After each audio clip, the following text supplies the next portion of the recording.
Olivier, on sait que tu vas parler tout à l'heure de l'international, mais est-ce que déjà tu veux réagir par rapport à ton expérience et ce qui a été dit là ? Et présente aussi ce que tu fais, parce qu'on n'a pas fini le tour de table. Très juste. Alors, je vais commencer par me présenter. Oui, Olivier Merle, fondateur d'un cabinet de conseil à l'EMA qui s'est développé autour de 2 axes d'expertise, que sont l'export et l'accompagnement le développement des stratégies commerciales, et le sujet de la levée de fonds, parce que faire de l'export, ça se finance, et pour le financer, on se rapproche des fonds d'investissement, et on accompagne les fondateurs dans la construction de leur business plan et de leur pitch. Alors moi, j'ai envie de rebondir sur deux mots-clés que j'ai entendus tout à l'heure. On a évoqué la notion de taille de marché et de marché de niche.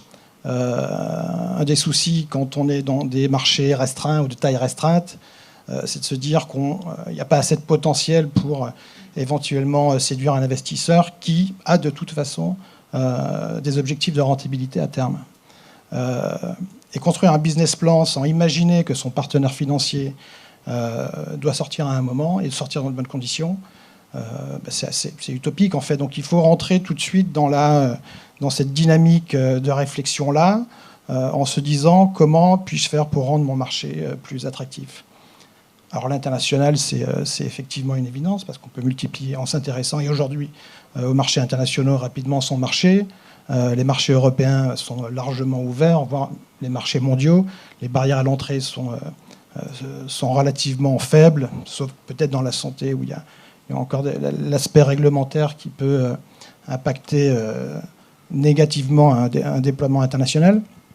Mais le deuxième aspect, c'est aussi, et pour répondre à ce que tu disais tout à l'heure, sortir peut-être de la notion monoproduit. Quand on s'intéresse à un marché, encore une fois, de niche très ciblé, et par exemple, et c'est le cas des sociétés qui proposent des produits dédiés au handicap, il ne faut pas hésiter à imaginer un portefeuille de produits qui peut venir s'allier et apporter des synergies avec le core business de la société. Et ça peut se faire en proposant de la distribution à d'autres partenaires industriels ou en nouant des accords d'OIM. Et là, tout de suite, il se met en place un multiple assez sain de chiffre d'affaires potentiel, ce qui permet de construire des business plans plus attractifs pour les investisseurs d'une manière générale. Merci. Est-ce qu'il y a des questions par rapport à ce qui vient d'être dit ? Alors, juste, Victor, pour te redonner la parole, revenir un peu en arrière, Love Money, vous y avez fait appel, vous, à Streetco ? Oui, tout à fait. Au début, on a fait appel à de la Love Money, et au tout début de Streetco, bon, j'y étais pas encore, mais on a également fait une campagne de crowdfunding qui nous a bien aidé pour les débuts de l'application, à avoir une première application pour lancer le projet. Et le crowdfunding nous a permis de rencontrer 2 personnes qui étaient étrangères à l'entourage de nos 2 cofondateurs, qui sont toujours aujourd'hui à nos côtés pour nous conseiller en termes de support. Et de 2, la Love Money, c'est vrai que c'est toujours intéressant pour avoir une première base financière et lancer le projet. Donc ça marche très, très, très bien. Et l'international, vous y pensez ? Alors, on y pense et on a un pied dedans presque, puisqu'on vient de remporter un appel à projets européens qui vont nous permettre de développer nos outils Smart City, donc ville intelligente, qui est une autre offre de Streetco aux Pays-Bas. Donc c'est en cours. Est-ce que, Olivier, tu veux reprendre la parole pour redévelopper un peu sur l'international ? Bien volontiers. Alors, je risque de me répéter par contre, mais effectivement, je vais le faire. D'une manière générale, il est clair que le développement à l'international, c'est un levier de croissance exceptionnel et essentiel pour l'entreprise. Aujourd'hui, on vit dans un monde où les marchés sont mondiaux. Donc on a les canaux de communication sont les réseaux sociaux, et encore une fois permettent un accès à des marchés mondiaux. Donc se priver de ça n'a pas vraiment de sens. Alors on reste effectivement dans des réflexes souvent de développement, de stratégie locale. On essaie voilà, de maîtriser son marché régional, puis national, puis on commence à faire les pays limitrophes. Donc on perd beaucoup de temps à faire ça, et puis ce sont des stratégies d'un autre temps. Ce qu'il faut bien comprendre et avoir conscience que les marchés sont aujourd'hui internationaux, hein, encore une fois, largement ouverts. Ça veut dire qu'ils le sont aussi pour la concurrence. C'est-à-dire que même si vous pensez protéger sur votre marché local, français, ce n'est pas le cas. Vous n'êtes pas à l'abri de voir un Chinois, un Américain, un Italien, un Allemand pointer le bout de son nez. Donc manquer d'ambition sur cette phase de déploiement-là, c'est prendre un risque. Donc pour moi, le risque n'est pas dans... et c'est des discussions qu'on a souvent avec les fonds d'investissement qui nous disent, ou disent aux CEO, aux fondateurs qu'on accompagne, ne vous dispersez pas, commencez par faire ces premiers pas, notamment localement. Ce à quoi moi je réponds, non, le risque, c'est justement de ne pas se projeter à l'international et de faire la part belle à des concurrents potentiels qui viennent de l'étranger. Donc voilà ce que j'ai envie de dire sur le sujet. D'accord. Anne-Claude, est-ce que tu veux réagir à nouveau après ce que tu avais dit au début sur la roadmap ? Oui, je trouve qu'on est là un peu complémentaire autour du projet d'une entreprise. Nous, on va plutôt être sur le projet et l'innovation, et les fonds d'investissement plutôt sur la stratégie d'entreprise. Et c'est une vraie complémentarité à travailler. Et si je rajoute aussi par rapport à l'idée de bénéficier de financements aussi publics autres, tout est lié, quoi. En fait, finalement, c'est si on a fait une levée de fonds et qu'on a des fonds propres qu'on va pouvoir aussi être sur des projets innovants. Je pense à BPI France et autres, puisqu'on a besoin aussi de prouver qu'on a suffisamment de fonds propres. Donc, je pense que ça veut dire qu'on est un nombre de partenaires à vos côtés. Je voulais aussi revenir peut-être sur l'idée du marché au départ restreint. Je trouve que c'est la force et encore une fois le côté passionnant de ce secteur, c'est que souvent on part d'un besoin individuel, c'est une aide technique parfois personnalisée qui est à l'origine de l'idée, et après on se pose la question de comment répondre un peu plus à un public plus large. Et ça, je trouve que c'est très vertueux et qu'on y arrive. Alors, on peut commencer par un public. Alors, je ne sais pas, l'expérience Streetco, on cible une population pour laquelle c'est effectivement une réponse globale. Et après, l'idée d'extrapoler à un public encore plus large, par exemple la perte d'autonomie. Enfin, on parle du handicap, on ouvre à la perte d'autonomie. Et puis parfois aussi, on le sait tous, le marché du handicap souvent rayonne au-delà et sert un peu à l'ensemble de la population. Donc je trouve que c'est quelque part une vision qui est, comme je disais tout à l'heure, un peu à l'inverse. La santé, on est parti, je pense les big pharma, de blockbuster, du grand nombre, et on se pose la médecine personnalisée, on se pose la question de la médecine personnalisée. Et nous, le handicap, on la connaît depuis toujours, cette médecine, cette vision personnalisée pour après ouvrir le champ des possibles.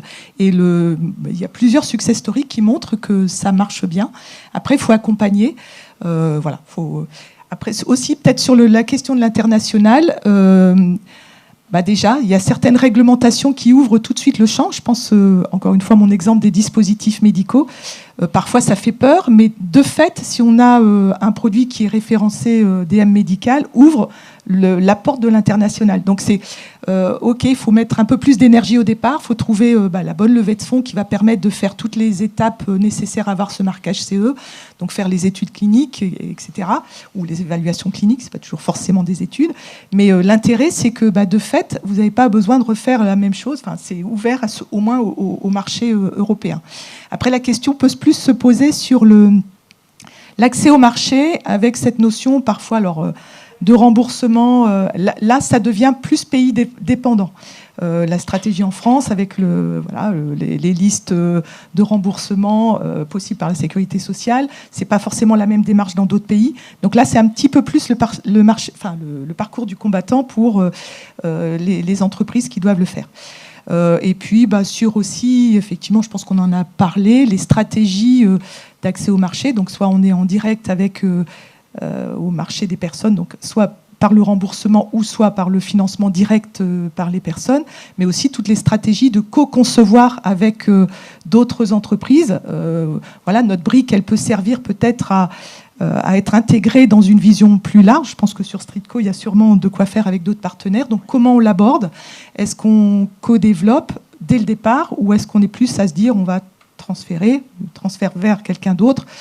Et puis la question des distributeurs, notamment à l'international, c'est aussi une vraie question. Donc je pense qu'on a pour l'instant plutôt aborder plein de sujets. Enfin, je ne sais pas quel est mais en tout cas, ce qui est important, c'est de dire que on a les outils sur le handicap pour pouvoir accompagner les projets auxquels on croit. Oui, il y a beaucoup d'outils, il y a beaucoup d'intervenants, et une des difficultés, justement, c'est de réussir à y voir clair et de savoir à qui je m'adresse, à quel moment, et c'est ce que disait Adrien sur le fait qu'on a besoin, toutes les structures d'accompagnement, d'être encore plus en réseau qu'on ne le fait à l'heure actuelle pour pouvoir aider les porteurs de projets à gagner du temps, à moins perdre d'énergie et à trouver le bon partenaire au bon moment. Et je pense que, Victor, on peut te repasser la parole pour que tu expliques où vous en êtes à Streetco, justement, parce que ça répond un peu à ce que venait de dire Anne-Claude sur ce que vous allez développer maintenant en partenariat avec d'autres entreprises. Ouais, nous, il faut savoir que donc on est partenaire avec l'association Valentin UI et quelques autres startups pour développer une solution de mobilité vraiment plus globale via l'Access Lab Mobility, qui est un regroupement de 4 startups, toutes spécialisées sur différentes façons de se mouvoir. Donc des personnes qui sont c'est vraiment créer une solution commune pour couvrir un maximum de handicap sur la mobilité. Et ça, c'est assez génial. On a la chance d'être soutenu par la Fondation Valentin UI sur ce projet-là et de s'être entouré surtout de super projets, de super startups qui veulent vraiment du plus profond de leur cœur avancer et proposer une solution mais concrète pour nos utilisateurs. Et ça, c'est super important et c'est un super projet que nous sommes en train de développer avec. Et c'est effectivement quelque chose que nous, on voit à la Handitech sur tous les entrepreneurs qui arrivent. Il y a une problématique qui est celle de réussir à faire un benchmark assez large et puis même de bien connaître l'écosystème pour savoir ce qui existe déjà, pour pas refaire quelque chose qui a été fait par ailleurs. Parce que l'énergie, elle peut sûrement être mieux dépensée à un autre endroit, ou parfois ce que vous faites, vous dire qu'est-ce que je peux mettre au pot commun sur un petit groupe pour que tous ensemble, en apportant une pierre, on réussisse à avoir une solution qui soit beaucoup plus efficace. Parce que là, effectivement, tout ce qui est mobilité indoor, etc., c'est très complexe. Il y a des solutions qui se superposent un peu. Donc comment on évite la superposition? Et puis surtout, parce qu'on peut avoir une très très bonne idée, mais... Et parfois, je me fais, moi aussi, avoir, entre guillemets, ma première source forcément de recherche sur des thématiques, c'est Internet. Donc, je vais taper des mots-clés parce que je cherche une start-up dans un domaine et je trouve personne. Et je me dis, là-dessus, il n'y a personne. Et en fait, c'est simplement que je n'ai pas utilisé les bons mots-clés. Donc, j'ai pas eu du tout dans mon périmètre des entreprises qui proposent des solutions, mais où le thème est un peu différent, ce qui fait que je les ai pas trouvées. Il y a vraiment un besoin de travailler en commun, d'être en réseau, de rencontrer d'autres acteurs pour savoir un peu mieux qui fait quoi, et puis de bouche à oreille, réussir à être orienté pour trouver que soit, effectivement, il y a vraiment un trou, quelque chose à faire, soit il y a quelqu'un qui a déjà développé une solution. Donc, ce à quoi nous, on pense, est-ce que c'est exactement la même chose? Est-ce que c'est différent? Est-ce que ça répond à un manque? Est-ce qu'il y a quelque chose à faire ensemble? Voilà, l'idée du maillage et du réseau est vraiment important, et pour les entrepreneurs et pour toutes les structures. Ouais, si je peux dire également, juste au début, il faut faire vraiment attention, identifiez bien le problème que vous voulez résoudre. On a tous envie de tous très bien faire, et du coup, on a peut-être tendance à s'éparpiller. Et concentrez-vous vraiment pour faire bien et correctement vraiment le problème que vous adressez. Et plus tard, vous vous entourez des bonnes personnes. Et il y a des super réseaux comme la Handitech, comme d'autres réseaux qui regroupent des acteurs qui sont vraiment experts dans leur domaine. Un moment ou l'autre, vous croiserez leur route et aurez la capacité à développer des projets communs. Adrien, est-ce que tu veux réagir à nouveau sur ce qu'on a dit? Volontiers. En fait, je trouve ça passionnant. Merci beaucoup. En fait, je voulais réagir à ce que tu viens de dire, en fait. Et ça me faisait penser que les mots que tu utilises, ils sont très particuliers. C'est-à-dire que tu évoques le problème que tu veux résoudre, la solution que tu veux apporter. Et vous voyez, je me disais que c'était pas par hasard si il y avait des fonds impact qui s'intéressaient au care, au handicap, etc. Parce que je pense que ce qui caractérise ce marché, alors d'un point de vue business, c'est vrai, c'est la taille du marché, etc. Mais c'est que je ne sais pas qui vous êtes devant moi, mais j'imagine que la plupart d'entre vous, vous êtes comme Victor et vous n'êtes pas en train d'essayer de répondre à un désir de consommation, mais à un besoin, à un problème. Voilà. Et je pense que ça change tout et qu'on n'est pas du tout sur le même marché, les mêmes entreprises, les mêmes entrepreneurs. Et donc, on est dans un paradigme qui est très différent. Voilà. Camille, je te vois hocher la tête comme ça, alors je te passe la parole. pour que tu dises oui. Non, mais je vais pas reformuler, mais en effet, c'est vraiment ça, c'est comment répondre à un cas précis, et je rejoins tout à fait ce qu'on disait tout à l'heure, hein, c'est co-construire avec les utilisateurs, faire des tests utilisateurs. Enfin, nous, ça nous rassure énormément en tant qu'investisseurs, surtout quand le projet est très jeune, d'avoir des retours terrain dès le début et de travailler avec d'autres parties prenantes. Après, peut-être juste pour... Enfin, ce que tu disais tout à l'heure, Victor, c'est vrai qu'on part souvent un cas d'usage en particulier. Après, c'est quand même... c'est peut-être ma vision de financière, d'investisseur, mais comment penser à l'élargissement du marché et donc comment aller au-delà du cas d'usage pour toucher aussi d'autres personnes. Enfin, c'est un peu bateau de dire ça, mais les messages, les textos, à la base, c'était pour les personnes sourdes et finalement, c'est devenu utilisé par tout le monde. Bon, on ne pourra pas inventer cette technologie encore... mais c'est pour essayer d'être... Enfin, voilà, vous êtes des entrepreneurs, vous êtes créatifs, donc peut-être penser à d'autres cas d'usage, des applications plus larges, parce que bien sûr, il y a l'internationalisation. Après, ça peut être aussi comment toucher des bénéficiaires des façons différentes. Parce qu'on est sur, bien sûr, un marché de niche, mais c'est comment prendre une part plus importante sur ce marché de niche si vous avez justement ce caractère innovant. Parce que souvent, on dit, bon, on va prendre 10% de ce marché, mais dans le domaine du handicap, comment prendre beaucoup plus et donc être fort de créativité pour adresser via différents canaux, différents modèles économiques, la plus grosse part de marché possible. Donc c'est une vision très financière, mais c'est comme ça, vous voyez un peu comment on réagit dans les fonds d'investissement. Oui, mais il y a aussi beaucoup de créativité en se disant qu'est-ce qu'on peut faire à partir de là. Est-ce que quelqu'un a une... Si tu veux venir prendre le micro. Bonjour à tous. Alors, on a beaucoup évoqué les tailles de marché. Et c'est vrai que j'aimerais bien savoir ce que ça veut dire en termes de, je ne sais pas, quelques variables que vous regardez. Et puis les ordres de grandeur, du coup, qui correspondent à, tiens, on a quelque chose, un marché qui est suffisant. Je commence.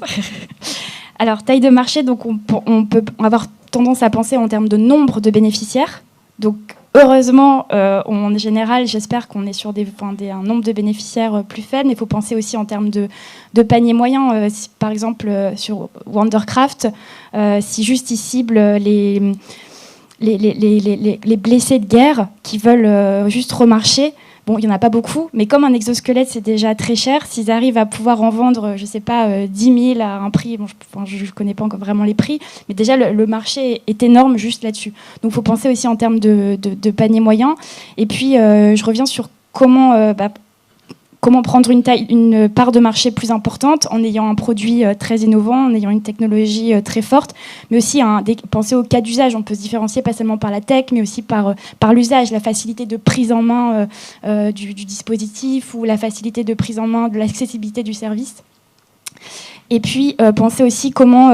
parce que souvent, on a des remboursements, les personnes en situation de handicap ont des aides, mais parfois, il faut avancer les frais. Et donc, comment aussi être force de créativité pour essayer peut-être pour augmenter les ventes, mais aider peut-être faire des avances de trésorerie. Enfin, il y a comment aider sur ces aspects-là aussi de trésor.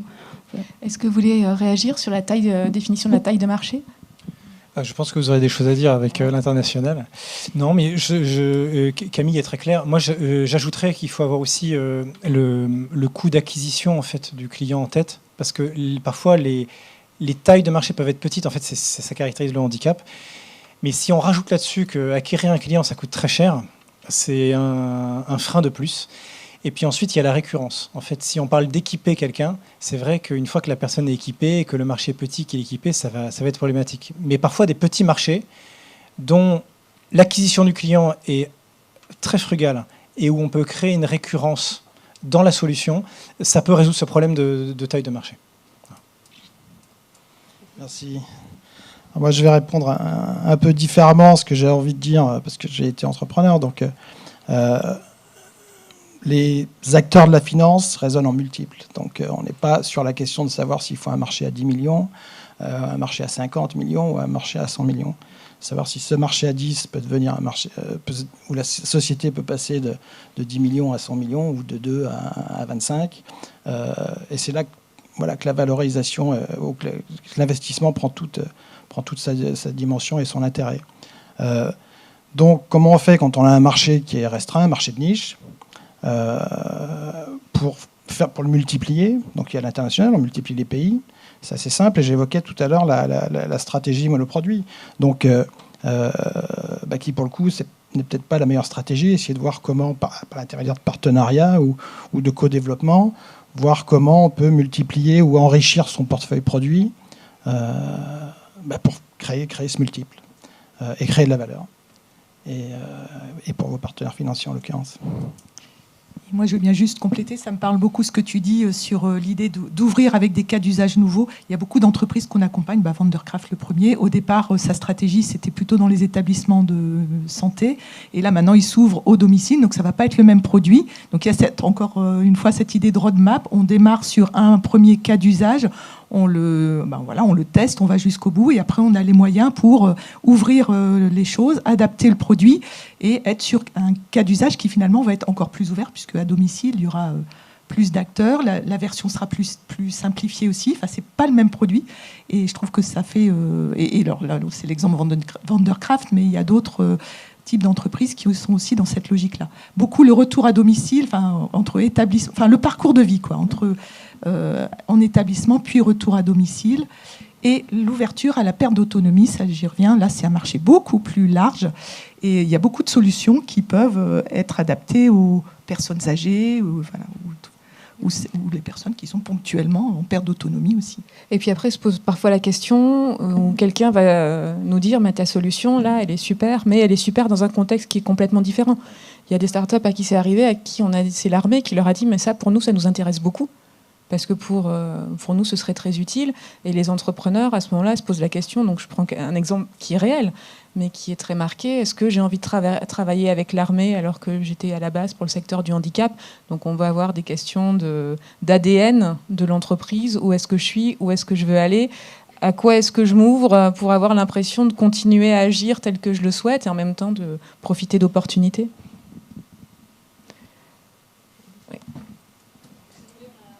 Ah super, merci.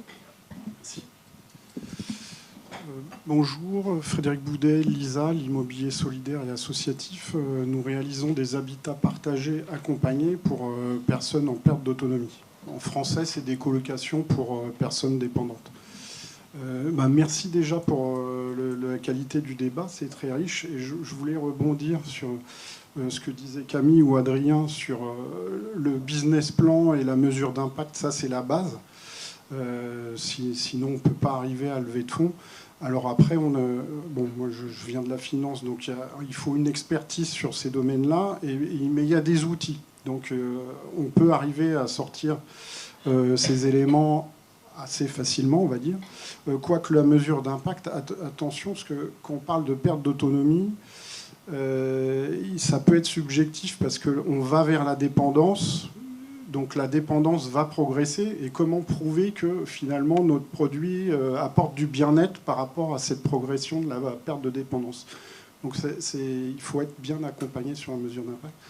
Mais sur un troisième point qu'Adrien avait abordé, c'est les associés. Et Victor aussi l'a évoqué, sur le développement, quand on est en phase de développement, c'est de faire attention aux partenariats et à ses associés. Et justement, on est accompagné sur la finance, sur l'impact. Par contre, quand on passe à un développement plus important, là, on va parler de l'humain parce qu'on va changer de gouvernance. Donc c'est c'est une question de témoignage un peu, parce que c'est ma problématique d'aujourd'hui, c'est comment on est accompagné avec des fonds, avec la Banque des Territoires, pour passer sur le financement de cette accélération de développement, tout en sécurisant la gouvernance et gardant notre vision stratégique sur l'impact. Vous avez 1 heure. On prend le temps de réfléchir pour construire notre plan. Est-ce qu'il y a quelqu'un qui... Je prends le micro, mais en fait, j'allais dire que j'étais très gêné pour répondre parce qu'on se connaît bien et que je sais très bien de quoi il s'agit et que je vais avoir du mal à répondre sans... c'est plutôt une conversation qu'on peut avoir ensemble. Mais peut-être pour faire un pas de côté, et apporter quand même une réponse. Sur les sujets de gouvernance, c'est important ce qu'on peut voir, nous, dans les projets qui ont une dimension impact social et qui commencent à prendre de l'ampleur et à devenir business, très business, voire trop business. Parfois, il y a des questionnements philosophiques qui se posent. Et si parmi vous, il y a des gens qui sont un peu dans ce questionnement, qui sont même en train d'entreprendre sous forme associative, parfois ce qu'on peut voir, c'est deux mouvements. Soit c'est une start-up qui se crée une association qui va verrouiller une grande partie du capital pour bien loquer le projet social et que la bête n'échappe pas aux fondateurs historiques qui ne voulaient pas que ça devienne une entreprise pure business qui se fasse introduire en bourse. Ou inversement, il peut y avoir des projets qui sont démarrés en forme associative parce que c'est l'ADN un peu du secteur du handicap, puis tout d'un coup, ils se rendent compte qu'ils ont un vrai modèle économique, il faut parler le même langage d'investisseurs, et que là, le monde associatif a ses limites en termes de gouvernance. Et donc, ce qu'on peut trouver aussi régulièrement, ce sont des associations qui se créent une filiale commerciale, et qui est complètement adapté à lever des fonds, à avoir une structure beaucoup plus capitalistique, beaucoup plus risquée, et là, qui va attirer des investisseurs. Et encore une fois, on revient sur ce même montage où la majorité en tout cas, il y a l'association historique détient une minorité de blocage qui fait que la bête n'échappera pas au créateur. Waouh, bah voilà, on va s'arrêter sur ces conclusions. Nous ferons en sorte que la bête ne s'échappe pas des mains du créateur.